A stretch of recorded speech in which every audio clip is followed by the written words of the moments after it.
2부 1. 카말라. 시타르타는 자신의 길을 한 걸음 한 걸음 걸어 나갈 때마다 매번 새로운 것을 배웠으니 세상이 달라져 보였고 그의 마음이 마법에 걸린 듯 세상에 매혹되어 있었기 때문이다. 그는 숲이 울창한 산 위로 태양이 떠오르는 것을, 그리고 저 멀리 야자나무가 우거진 강변 위로 태양이 지는 것을 보았다. 그는 밤하늘에 별들이 질서 정연하게 자리 잡고 있는 것을 보았으며 초승달이 마치 파란 바다를 떠다니는 한 조각의 배처럼 두둥실 떠 있는 것을 보았다.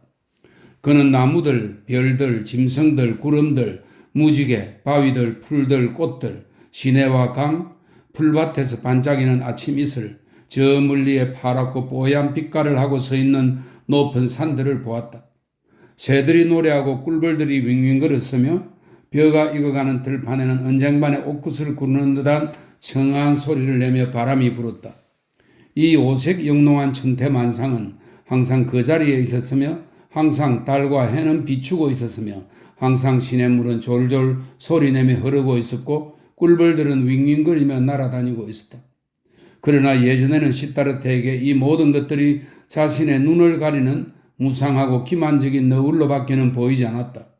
본질적인 것이란 눈에 보이는 가식적 세계 너머 저편 피안에 있다고 생각한 시타르타의 눈으로 볼 때에는 이 모든 것들은 본질적인 것이 아니었다. 따라서 예전에는 이 모든 것들이 불신의 눈으로 관찰되었으며 철저한 사유에 의하여 무화될 수밖에 없었던 것이다.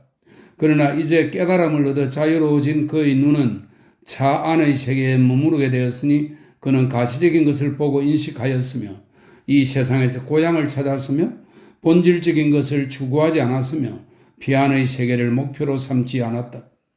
이처럼 무엇인가를 추구함이 없이 이처럼 단순 소박하게 이처럼 천진난만하게 세상을 바라보니 이 세상이 아름답게 보였다. 달과 별들도 아름다웠고 시냇물과 강 기슬, 숲과 바위, 염소와 황금 풍뎅이, 꽃과 나비도 아름답게 보였다. 이처럼 천진난만하게 이처럼 미몽에서 깨어나서 이처럼 주변의 가까운 사물의 마음의 문을 연 채로 이처럼 아무 불신감도 없이 이 세상을 떠돌아다닌다는 것은 아름답고 기분 좋은 일이었다. 머리 위에 내려쬐는 햇살도 예전과는 다르게 느껴졌으며 더위를 식혀주는 숲의 그늘도 시원한 느낌이 예전과는 달랐으며 시냇물과 물통의 물맛도 예전과는 달랐으며 호박이나 바나나의 맛도 예전과는 달랐다. 낮들과 밤들이 짧아진 것 같았고 매 시간이 마치 바다 위의 돛담배처럼 돛 아래 온갖 보물과 기쁨을 가득 실은 그런 돛담배처럼 쏜살같이 지나갔다. 시타르타는 둥근 천장 모양을 이루고 있는 울창한 숲속에서 원숭이 무리들이 이 나무까지 저 나무까지를 높이 타고 다니는 것을 보았으며 그 원숭이들이 욕정에 불타는 거친 소리로 꾀꾀거리며 노래 부르는 것을 보았다. 시타르타는 수대양이 암놈을 뒤쫓아가서 교미하는 것을 보았다. 그는 갈대가 우거진 호수에서 날카로운 이빨을 가진 민물고기가 저녁 허기를 채우려고 작은 물고기들을 쫓는 것을 보기도 하였는데 그 민물고기에 쫓기고 있는 작은 물고기들은 잔뜩 겁에 질린 채 파닥거리면서 반짝거리는 비늘을 드러내면서 떼를 지어 물에서 무트로 튀어올랐으며 먹이들을 거칠고 사납게 몰아붙이는 그 난폭한 민물고기가 만들어내는 격렬한 소용돌이에서는 힘과 정열의 기운이 세차게 풍겨 나왔다. 이 모든 것은 예전에도 항상 있었다. 그런데도 그는 여태 그것을 보지 못하였으며 그런 것에 끼어든 일도 없었다. 이제 그는 그런 것에 끼어들었으며 그 일부를 이루고 있었다. 그의 눈에 비와 그림자가 퍼져나갔으며 그의 마음에 별과 달이 퍼져나갔다. 길을 가는 도중에 시타르타는 자신이 기원정사의 정원에서 겪었던 모든 일, 그러니까 그곳에서 들었던 가르침, 신처럼 거룩한 부처, 고빈다와의 작별, 세존과의 대화 따위를 회상해 보았다. 그리고 자기 자신이 세존에게 하였던 말들을 하나하나씩 다시 곰곰이 회상해 보았다. 그러자 지금 생각해보니 자신이 그 당시만 해도 전혀 알지도 못했던 말들을 마구 내뱉었다는 것을 깨닫고는 깜짝 놀랐다. 그는 당시 고타마에게 부처인 고타마의 소중한 보물과 불가사의한 신비는 그의 가르침이 아니라 고타마가 일찍이 도를 깨닫는 순간 몸소 체험하였던 것, 그러니까 말로는 표현할 수 없으며 가르칠 수도 없는 그런 것이라고 말하였던 것이다. 그런데 바로 그것을 그 자신이 지금 몸소 체험하기 시작하였던 것이다. 그는 이제 자기 자신을 몸소 체험하고 있음이 분명하였다. 아마 벌써 오래전부터 그는 그 자신의 자기가 바로 아트만이며 바라문과 똑같은 영원한 본질에서 생겨난 것이라는 사실, 즉 버마이리어라는 사실을 알고 있었는지도 모른다. 그러나 그는 이 자기를 사색의 그물로 붙잡으려 하였기 때문에 실제로는 이 자기라는 것을 결코 발견할 수 없었던 것이다. 육체도 자기가 아니라는 것, 그리고 감각의 유희도 자기가 아니라는 것은 확실하였다. 이와 마찬가지로 사색 또한 자아가 아니었고 오성도 배워서 얻은 지혜도 결론을 끄집어내고 기존의 사상으로부터 새로운 사상을 실을 잡듯이 술술 만들어내는 그런 습득된 재주도 자기가 아니었다. 그렇다. 이러한 사유의 세계도 역시 여전히 차 안의 세계에 있었던 것이며 설령 감각이라는 우연한 비본질적인 자기를 죽이고 그 대신에 사고와 학식이라는 또 다른 우연한 비본질적인 자기를 제 아무리 살찌운다 하더라도 결국 어떠한 목표에도 다다를 수가 없었던 것이다. 감각과 사유 두 가지 다 상당히 좋은 것이었다. 그 두 가지의 배후에는 궁극적인 참뜻이 숨어 있었다. 두 가지 모두 들어볼 만한 가치가 있고 더불어 유해할 만한 가치가 있는 것이었다. 두 가지 가운데 어느 하나도 경시되거나 과대평가되어서는 안 되었으며 그 두 가지로부터 가장 내밀한 것의 비밀스러운 소리들을 들어야 할 것이었다. 그는 그 소리가 얻으려고 노력해보라고 명령하는 것 이외에는 아무것도 얻으려고 노력하지 않으리라고, 그 소리가 멈추어 있으라고 권하는 장소 이외에는 그 어느 곳에서도 멈추어 있지 않으리라고 마음먹었다. 무엇 때문에 부처 고타마는 일찍이 많고도 많은 시간들 중에 하필이면 그 시간에 보리수 아래에서 좌정하여 정각을 얻을 수 있었던가? 그는 한 음성을 들었었다. 그 나무 밑에 가서 휴식을 취하라고 명령하는 자기 내면의 소리를 들었었다. 그리고 그는 금욕, 제사, 목욕, 재개나 기도, 먹는 것과 마시는 것, 잠자는 것과 꿈꾸는 것, 그 어느 것도 택하지 않았었으며 그는 내면의 소리에 따랐었다. 이처럼 외부의 명령이 아니라 오로지 그 내면의 소리에 귀 기울이는 것, 이처럼 내면의 소리에 귀 기울일 만반의 준비 태세를 갖추는 것, 그것은 좋은 일이었으며 반드시 필요한 일이었다. 그것 말고는 아무것도 필요하지 않았다. 강가에 있는 한 뱃사공의 초가집에서 잠을 자던 날 밤에 시따르타는 꿈을 꾸었다. 고빈다가 고행자의 누런 법복을 입고 자기 앞에 서 있었다. 고빈다는 슬퍼 보였으며 자기에게 슬픈 목소리로 왜 자네는 나를 떠났지? 하고 물었다. 그러자 그는 고빈다를 두 팔로 끌어안았다. 그는 고빈다를 자기 품에 끌어안고 입맞춤을 하였다. 그런데 자기가 품에 끌어안고 입맞춤을 하고 있는 사람을 이제 보니 고빈다가 아니라 어떤 여인이었다. 그 여인의 적산 밖으로 풍만한 젖가슴이 봉긋 솟아나왔다. 시타르타는 그 젖가슴에 입을 갖다 대고 젖을 빨아먹었다.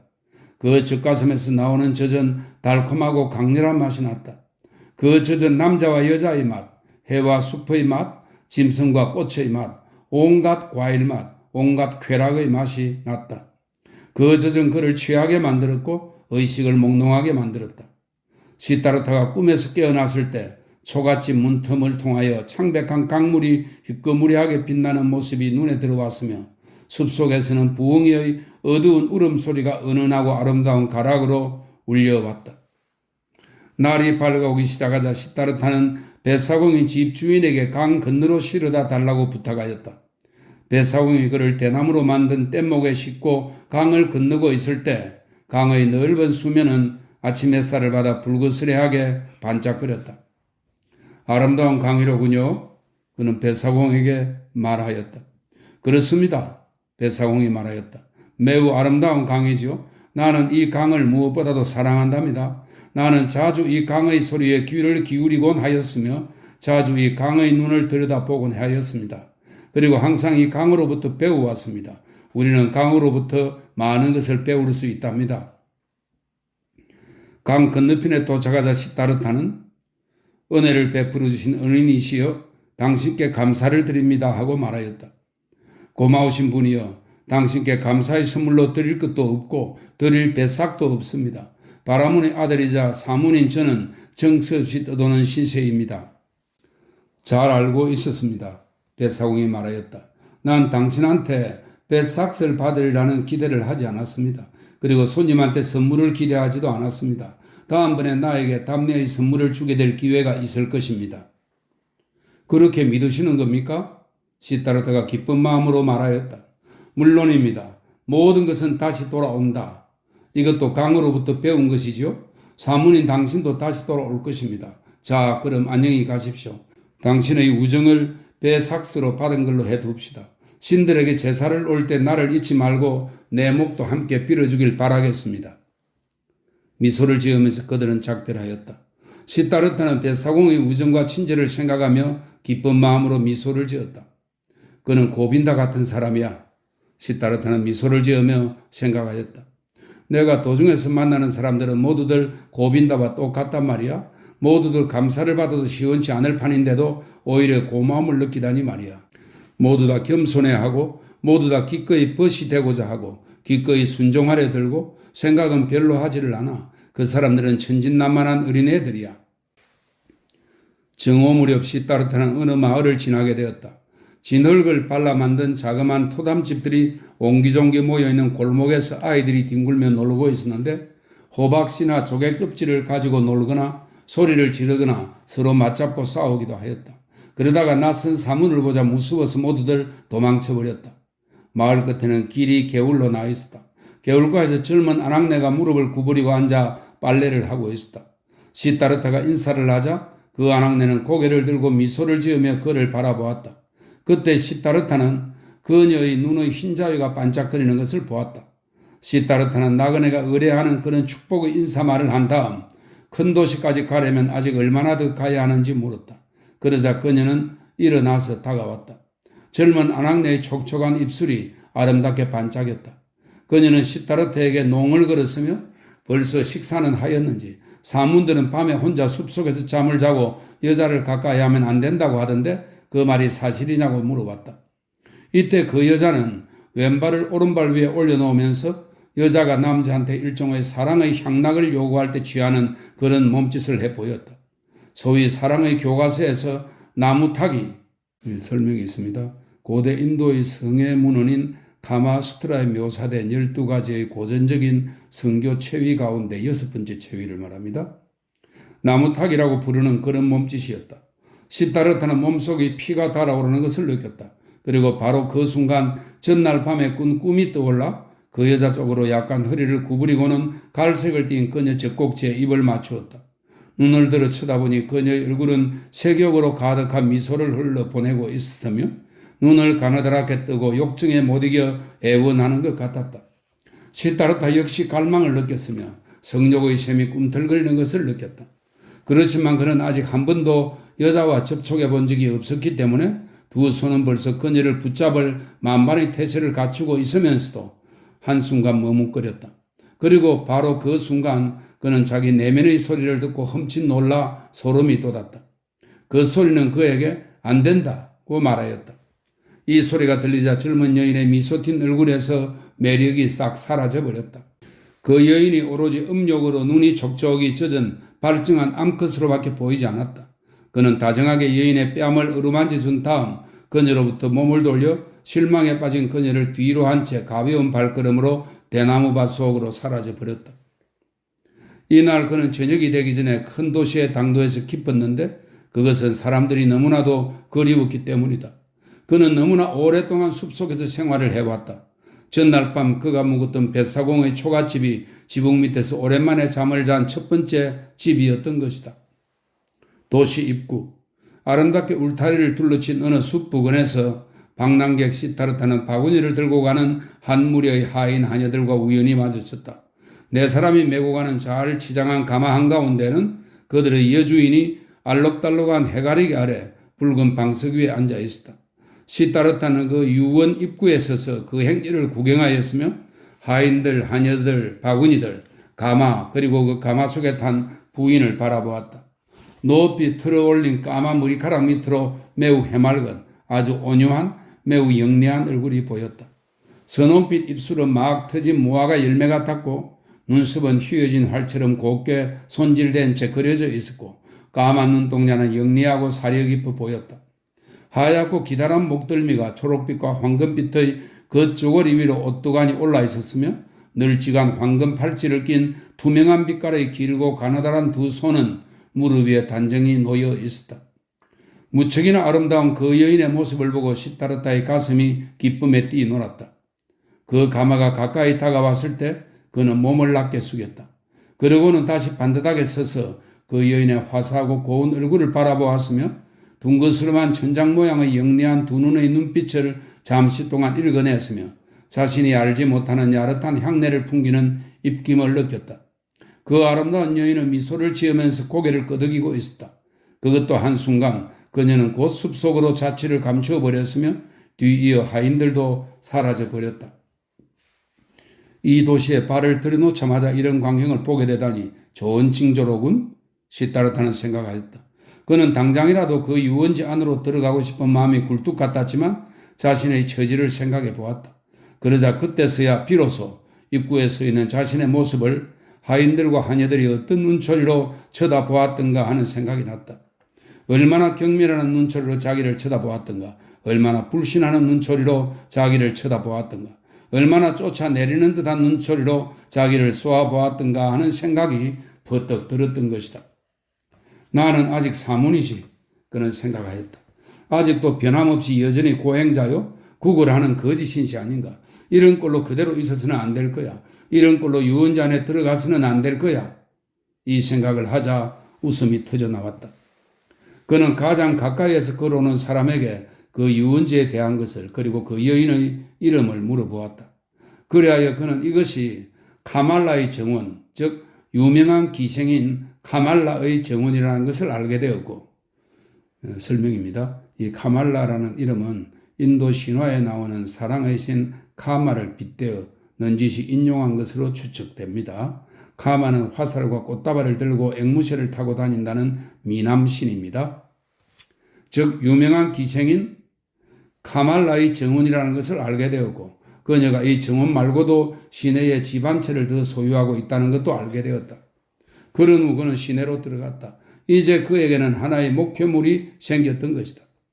자기의 목표물을 뒤쫓으면서 그는 그 도시에 자신의 몸을 내맡겨 거기에 빨려 들어갔으니 길 위에서 인파에 떠밀려 다니기도 하였고 이 거리 저 거리에 멈춰 서 있기도 하였고 강가의 돌계단 위에서 휴식을 취하기도 하였다.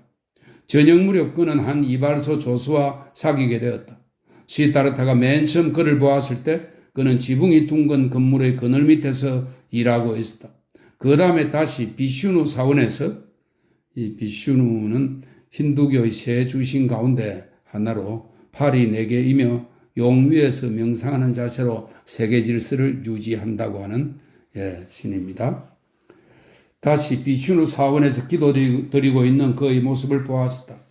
그는 이발소 조수에게 비슈누와 락슈머의 이야기를 들려주었다. 이 락슈머는 고대 인도 신화에 나오는 미와 행운의 여신으로 비슈누의 아내입니다. 비슈누와 락슈미의 이야기를 들려주었다.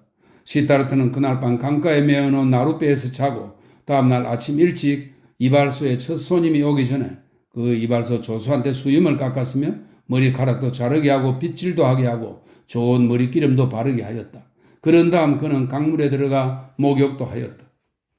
오후 늦게 가마를 탄 아름다운 카말라가 정원에 거의 다 왔을 때 시타르타는 입구에 서 있다가 몸을 굽혀 절을 하였다.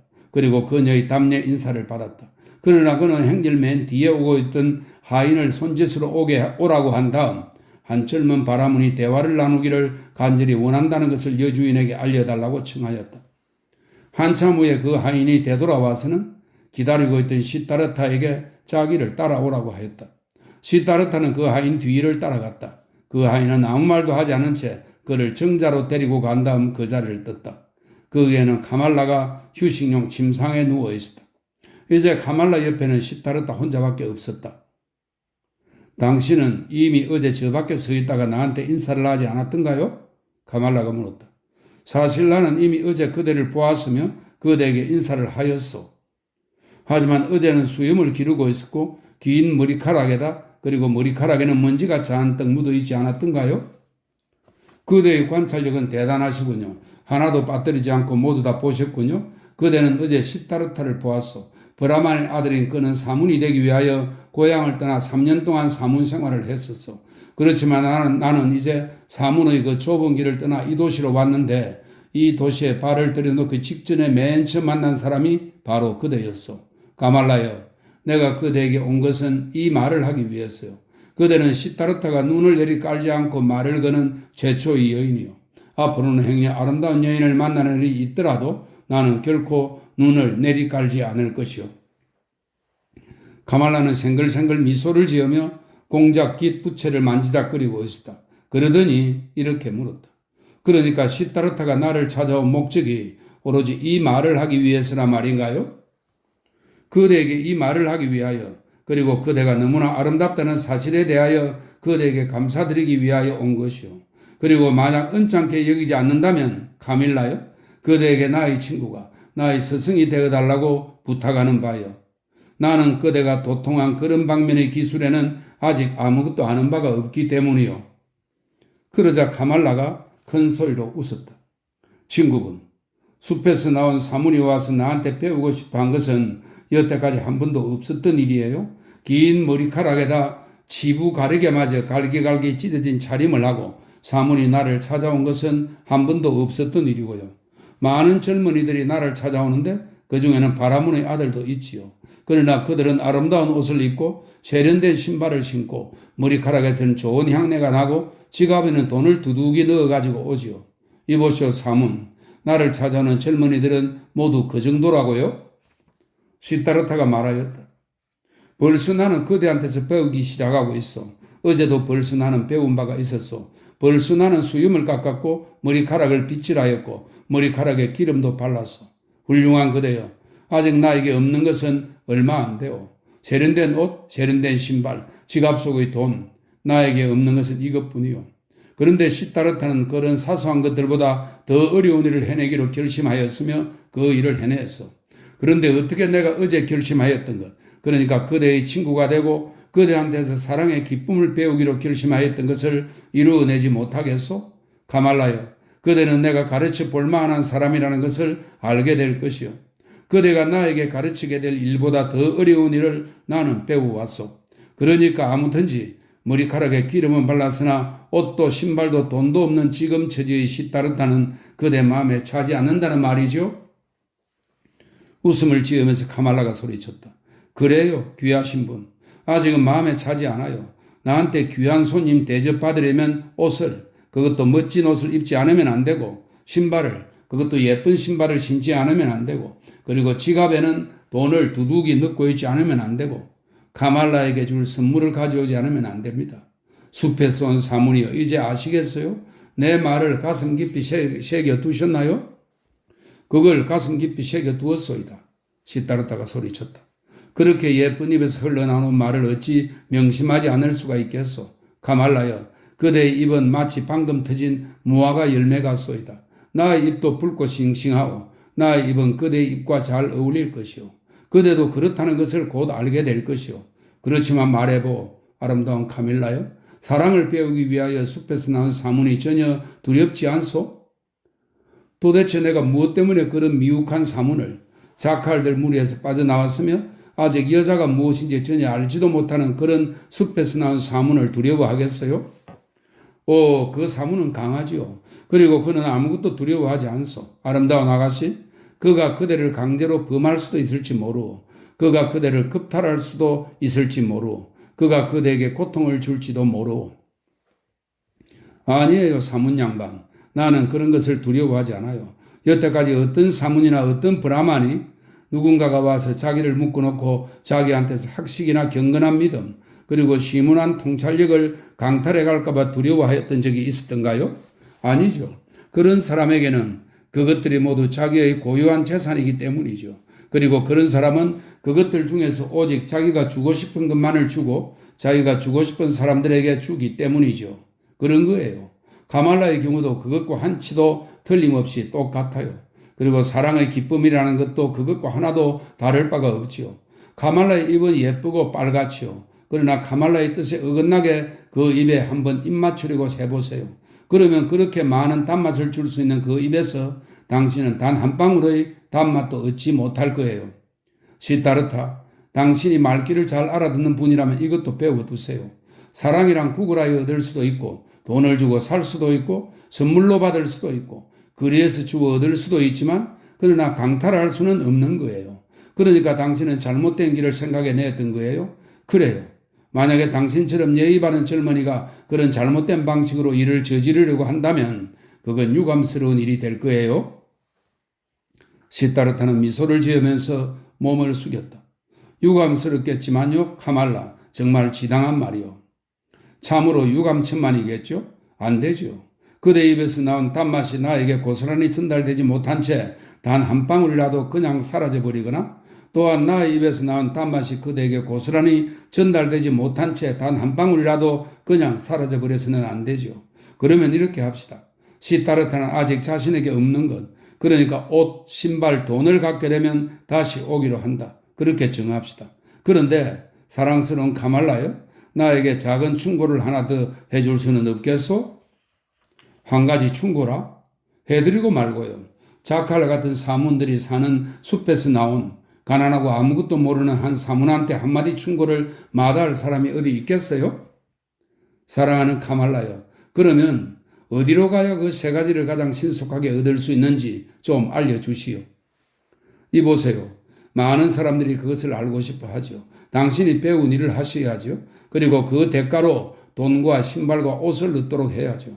가난한 사람이 돈을 손에 쥐는 데는 달리 뾰족한 방법이 없어요. 도대체 당신은 무슨 일을 할 수 있죠? 나는 사색할 줄을 아오. 나는 기다릴 줄을 아오. 나는 단식할 줄을 아오. 그 밖에 할 줄 아는 일은 아무것도 없나요? 아무것도 없어. 아니요, 나는 시를 지을 줄도 아오. 내가 시를 한 수 지을 터이니 그 대가로 나에게 입맞춤을 한번 해주겠소? 당신은 시가 마음에 들면 그렇게 하겠어요. 도대체 어떤 시인지 궁금하군요. 시타르타는 한순간 생각을 집중하고 난 다음 이렇게 시를 읊었다. 녹음이 우거진 정원에 아름다운 카말라가 들어섰고 그 정원 입구에 갈색으로 그을린 사문이 서 있으네. 연꽃 같은 그녀를 보았을 때 그가 우벅 몸을 숙여 절하자 미소 지으며 카말라 답례하였네. 신들에게 자신을 바치느니 그 젊은이 생각하였지. 차라리 아름다운 카말라에게 자신을 바치는 편이 차라리 더 나으리. 카말라는 손목에 찬 금팔찌가 소리내며 울릴 정도로 크게 손뼉을 치며 좋아하였다. 갈색으로 그을린 사문이여, 당신의 시는 아름답군요. 그리고 정말이지 내가 그 시의 대가로 당신에게 입맞춤을 해주어도 하나도 아까울 것이 없겠어요. 그녀는 눈짓으로 그를 자기 쪽으로 끌어당겼다. 그는 몸을 숙여 그녀의 얼굴 위에 자신의 얼굴을 대고 마치 방금 터진 무화과 열매 같은 그녀의 입에 자신의 입을 얹었다.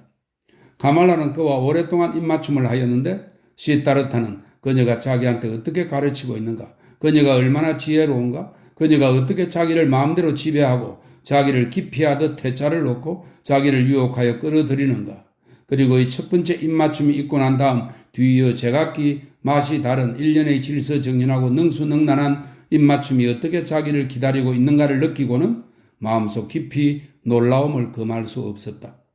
그는 깊은 숨을 내몰아쉬며 선체로 있었다. 그리고 바로 이 순간 그는 풍성한 지식과 배울 만한 가치가 있는 무수한 것들이 자기 눈앞에 펼쳐지는 것을 보고 마치 어린아이처럼 놀라 어찌할 바를 몰라 하고 있었다. 매우 아름다워요, 당신의 시는. 카말라가 외쳤다. 만약 내가 부자라면 당신한테 그 대가로 그 말을 드릴 텐데요. 그러나 시로 당신이 필요한 만큼의 많은 돈을 벌기란 어려울 거예요. 당신이 만약 카말라의 친구가 되고 싶다면 많은 돈이 필요하니까요. 어떻게 입맞춤을 그렇게 할 수가 있어, 카말라? 시타르타는 더듬거렸다. 그래요. 나 아님이 그런 능력을 갖고 있어요. 그래서 나에게는 옷이며 신발이며 팔찌며 아름다운 물건이라면 무엇이든 부족한 것이 없지요. 하지만 당신은 앞으로 어떻게 될까요? 당신은 사색하는 것, 단식하는 것, 시를 짓는 것 말고는 할 수 있는 것이 아무것도 없잖아요. 나는 제의가도 부를 수 있지만 시타르타가 말하였다. 그러나 앞으로는 그런 노래들을 더 이상 부르지 않을 작정이요. 나는 주문도 외울 줄 알지만 그러나 앞으로는 주문을 더 이상 외우지 않을 작정이요. 나는 경전들을 읽었지만 멈추세요. 가말라가 말을 중단시켰다. 당신은 글을 읽을 줄 아나요? 그리고 쓸 줄도 아나요? 물론 그런 것을 할 줄 알지요. 많은 사람이 그런 것을 할 줄 알지요. 대부분의 사람들은 그런 능력이 없어요. 나도 그런 것을 할 줄 모른답니다. 당신이 글을 읽고 쓸 줄 안다는 것은 아주 좋은 일이에요. 아주 좋은 일이란 말이에요. 또 주문도 써먹을 수가 있을 거예요. 바로 그 순간 한 하녀가 뛰어들어와서는 여주인의 귀에 대고 어떤 정가를 속삭였다. 손님이 왔어요. 가말라가 소리쳤다. 서둘러 사라지세요, 시타르타. 아무도 당신이 이곳에 있는 것을 보아서는 안 된다는 것을 꼭 명심하세요. 내일 다시 보기로 해요. 가말라는 그 경건한 바라문에게 하얀 겉옷을 갖다 주라고 하녀에게 지시하였다. 무슨 영문인지도 전혀 모른 채 시타르타나 하녀한테 이리저리 이끌려 다니다가 길을 빙빙 돌아서 어느 정자 있는 곳으로 가서 겉옷을 선사받고는 덤불이 우거진 숲을 속으로 인도되었다. 그리고 아무 눈에도 띄지 않게 그 숲속에서 즉각 사라져달라는 간절한 부탁을 받았다. 그는 하녀가 시키는 대로 군소리 없이 따랐다. 그 숲의 사정을 잘 알고 있던 터라 아무 소리도 내지 않고 조용히 정원에서 빠져나가 울타리를 훌쩍 뛰어넘었다. 그는 옆구리에 옷을 돌돌 말아 낀 채 흡족한 마음으로 시내로 되돌아갔다. 그는 나그네들이 묵고 가는 어떤 객사 대문에 서서 아무 말 없이 먹을 것을 청하였으며 아무 말 없이 쌀로 만든 떡 한 조각을 받아들었다. 아마도 내일부터는 아무한테도 먹을 것을 청하지 않을 것이다 하고 그는 생각하였다. 그의 내면에서 갑자기 자부심의 불꽃이 활활 타올랐다. 그는 이제 더 이상 사문이 아니었으며 구걸하는 것은 이제 더 이상 그에게 어울리는 일이 아니었다. 그는 구걸한 떡을 개한테 던져주고 먹을 것이 없는 상태로 지냈다. 세상 사람들이 영위하는 삶이란 단순하군. 시타르타는 생각하였다. 아무런 어려움이 없군. 내가 아직 사문이었을 때에는 만사가 어렵고 힘겨워 희망이 없었는데 그런데 이제는 만사가 쉽구나. 가말라가 나에게 가르쳐준 입맞춤만큼이나 만사가 쉽구나. 나는 돈과 옷을 필요로 할 뿐 다른 것은 아무것도 필요하지 않아. 그런 것은 작고 가까운 목표야. 그런 것 때문에 잠을 방해받지는 않지. 이미 오래전에 그는 시내에 있는 카말라의 집을 알아두었었다. 다음날 그는 그곳으로 찾아갔다. 일이 순조롭게 되는군요. 그녀가 그를 맞으면서 소리쳤다. 카마스와미라는 이름도 카말라의 경우와 마찬가지로 사랑의 신 카마를 넌지시 빗대어 인용한 것으로 추측이 됩니다. 카마와 합성된 스와미라는 단어는 지주, 즉 재상가를 의미합니다. 카마스와미 댁에서 당신을 기다리고 있을 거예요. 그는 이 도시에서 가장 부유한 사람이랍니다. 당신이 그 사람 마음에 들면 당신을 고용할 거예요. 갈색으로 그을린 사문이여 지혜롭게 처신하세요. 내가 다른 사람들을 통하여 그 사람에게 당신 이야기를 하게끔 해두었어요. 그에게 공손하고 상냥하게 구세요. 그는 아주 대단한 권세를 갖고 있으니까요. 그러나 초라할 정도로 너무 겸손하게 굴지는 말아요. 나는 당신이 그의 하인이 되는 것은 원치 않아요. 그와 동등한 사람이 되세요. 만약 그렇지 않으면 나는 당신한테 만족하지 못할 거예요. 카마스와미는 늙기 시작하고 편하게 살고 싶어 하니까 당신이 마음에만 들면 그 사람은 당신에게 많은 일을 맡길 거예요. 시타르타는 그녀에게 고마움을 표하고는 웃어 보였다. 그녀는 시타르타가 어제와 오늘 아무것도 먹지 않았다는 이야기를 듣자 사람을 시켜 빵과 과일을 가져오게 하여 접대하였다. 헤어질 때 그녀가 당신은 운이 좋았어요 하고 말하였다. 당신이 가는 길 앞에 문이 하나씩 열리는군요. 어떻게 일이 이렇게 순조롭게 풀리죠? 어떤 신통력을 갖고 있는 건가요? 시타르타가 말하였다. 어제 내가 그대에게 나는 사색할 줄도 기다릴 줄도 단식할 줄도 안다고 이야기하였는데 하지만 그대는 그런 능력이 아무짝에도 쓸모없다고 생각하였어. 그러나 그런 능력이 많은 일에 쓸모가 있다는 사실을 가말라 그 사실을 그대는 알게 될 것이요. 그대는 숲에 살고 있는 사문들이 그대들은 할 수 없는 그런 많은 근사한 일을 배우고 해낼 수 있다는 것을 알게 될 것이요. 그저께까지만 하더라도 여전히 나는 수염이 무성한 그렁뱅이에 불과하였지만 어제 나는 벌써 카말라와 입맞춤을 하였고 곧 상인이 되어 돈을 갖게 될 것이고 그대가 가치 있다고 여기는 물건들을 모조리 갖게 될 것이요.